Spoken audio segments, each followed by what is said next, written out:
Muy buenas noches, sean todos bienvenidos a la clase número 3. Hoy estaremos desarrollando tópicos de la unidad 2, continuación de la clase anterior y algunos tópicos ya de la unidad 3. Entonces, sean todos bienvenidos y sepamos aprovechar esta clase que estamos compartiendo en este día. Bien, para dar inicio a la clase de hoy, me gustaría compartir con ustedes esta cita bíblica. Pero los que confíen en el Señor renovarán sus fuerzas, volarán como las águilas, correrán y no se fatigarán, caminarán y no se cansarán. Lo encuentran en Isaías 40:31. Muy bien, antes que nada, sepan disculparme si la voz sale un poco desafinada. Me estoy recuperando de un cuadro COVID, entonces sepan disculparme. Muy bien. El análisis de las propiedades psicométricas. ¿Quién se encarga de analizar las propiedades psicométricas? Justamente es nuestra materia. Como una subdisciplina de la psicología es la que se ocupa de cuáles son las propiedades que deben de reunir los test y las puntuaciones derivadas de los test, de los resultados de los test. En este sentido, nosotros sabemos que los resultados son cuantitativos, ¿sí? Entonces, por un lado tenemos al TCT, Teoría Clásica de los Test, que establecen dos requisitos. ¿Cuáles son esos requisitos? La confiabilidad y la validez, ¿sí? Y toda prueba psicológica debe de cumplir estos requisitos para que sea un instrumento estandarizado y es respaldado justamente por una de las organizaciones de la Asociación Americana de Psicología. La mayoría de los métodos empleados para corroborar la confiabilidad y la validez de las puntuaciones de un test se interesan en qué cosa, por el grado de consistencia que tiene ese test o acuerdo entre dos conjuntos de puntuaciones obtenidas independientemente. Entonces, cada evaluador, cada profesional que ha de administrar, ha de aplicar un test, debe de seleccionar acorde al caso, acorde al paciente, acorde a la calidad de instrumento, es decir, un instrumento estandarizado que cumpla estos requisitos. Deben ser idóneos a la hora de medir las unidades de análisis objeto de estudio. ¿Qué son las unidades de análisis? Las personas que son, en este caso evaluados o a las que son administrados los test. Definamos entonces la confiabilidad. Dentro de nuestra materia, dentro de la psicometría, de la disciplina de la psicometría, el término confiabilidad significa básicamente consistencia. Y la confiabilidad de una prueba es la consistencia de las puntuaciones obtenidas por las mismas personas cuando se les aplica la misma prueba o una forma equivalente. Ejemplo, si un niño tiene un CI, un coeficiente intelectual de 110, el lunes y uno de 80 el viernes, es obvio que no se puede confiar mucho en ninguna de las dos puntuaciones. Asimismo, si de un grupo de 50 palabras el examinado identifica bien 40, mientras que de otro grupo supuestamente equivalente, es decir, la misma prueba, obtiene una puntuación de 20 correctas, ninguna de las puntuaciones puede considerarse como un indicador confiable de su comprensión verbal. Es decir, la confiabilidad entonces es cuando hoy se aplica a un grupo de personas el test de Bender, mañana se aplica con las mismas condiciones el mismo test, pero arrojan resultados muy dispares, son bastante discrepantes. Entonces, en este sentido, no hay mucha consistencia en los reactivos que contiene esa prueba. Quiere decir que el nivel de porcentaje de confiabilidad es bajo, ¿sí? Entonces, para comprobar la confiabilidad se comparan las puntuaciones obtenidas por las mismas personas en diversos momentos, con diferentes conjuntos de reactivos, examinadores o calificadores, o en cualquier otra condición de examinación pertinente.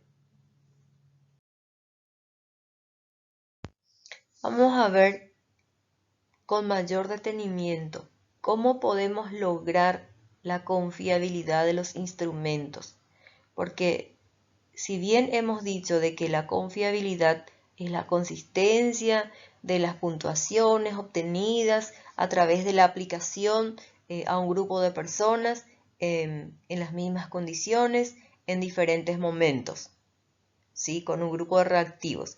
¿Qué eran reactivos? Los ítems de cada instrumento psicológico, ¿sí? Son las preguntas, definitivamente, reactivos, ¿sí?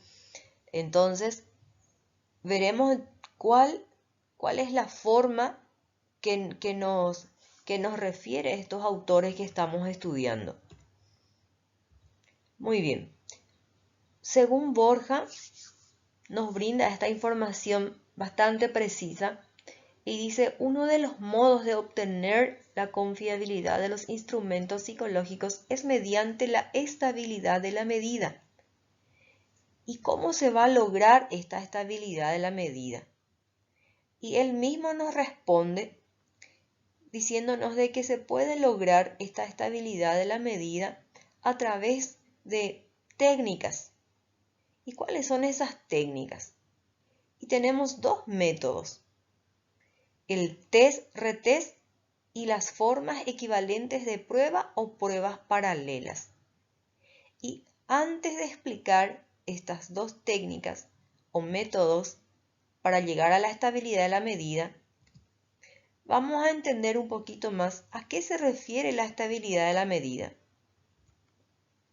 Según este mismo autor, refiere que al medir un atributo psicológico, y sabemos que atributo psicológico puede ser la inteligencia, puede ser salud mental, puede ser la memoria, etc., con un determinado instrumento, este será confiable si al evaluar a los mismos sujetos, es decir, alumnos del segundo año de psicometría de la Facultad de Filosofía, con el mismo instrumento o con uno equivalente, ¿sí? Con el mismo instrumento o con uno equivalente. Las medidas obtenidas en la segunda aplicación son muy similares a las obtenidas en la primera. Es decir, si hoy se les aplica al grupo del segundo año de psicometría test de Bender, dentro de una semana se vuelve a aplicar un test muy similar que mide lo mismo que mide el test de Bender, pero en tiempos diferentes bajo las mismas condiciones.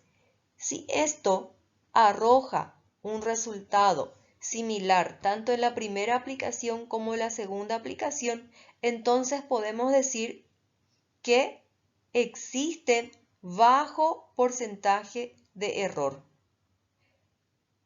Es cuando podemos deducir que la confiabilidad sería aceptable. Repetimos.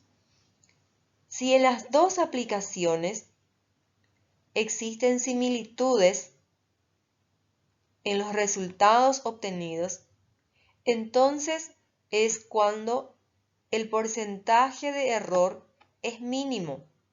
Por lo tanto, la confiabilidad sería aceptable. Es allí cuando estamos llegando a lo que es la estabilidad de medida. Es decir, realmente mide esos atributos, mide lo que yo quiero que mida, ¿sí?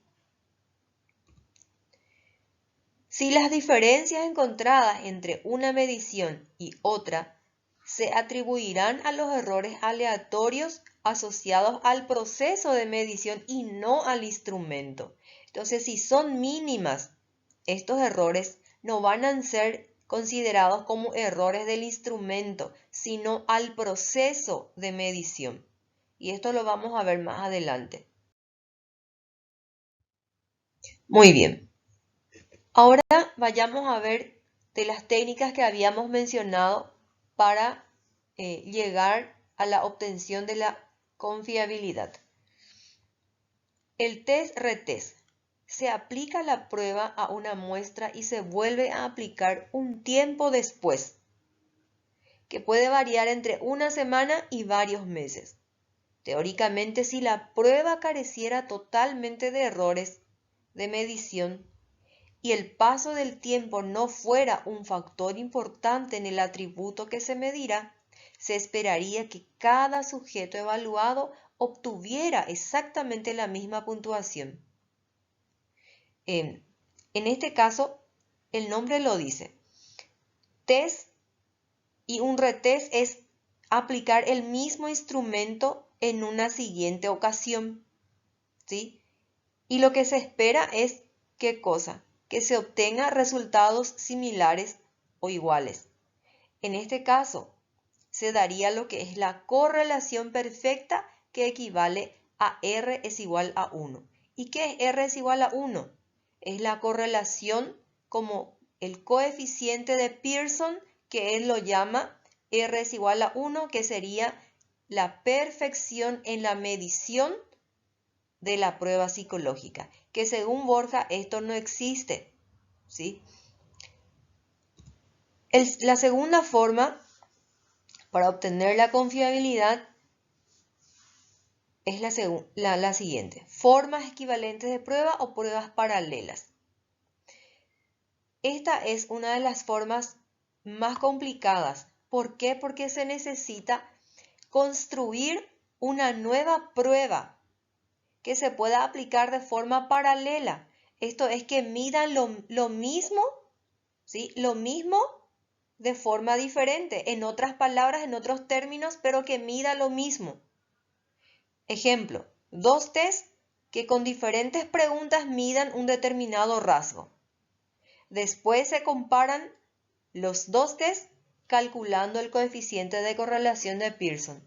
Y aquí se determina si la correlación de Pearson llega a 1, entonces se estaría hablando de una perfección en la medición, que sabemos que según Borja esto es casi imposible, pero sí tiene que haber un máximo de aproximación hacia la perfección del coeficiente de Pearson, que es 1, ¿sí? Él lo simboliza como la R es igual a 1. Si por las dudas cayera en 0, entonces estamos hablando de bajo porcentaje o ausencia total de confiabilidad de esa prueba.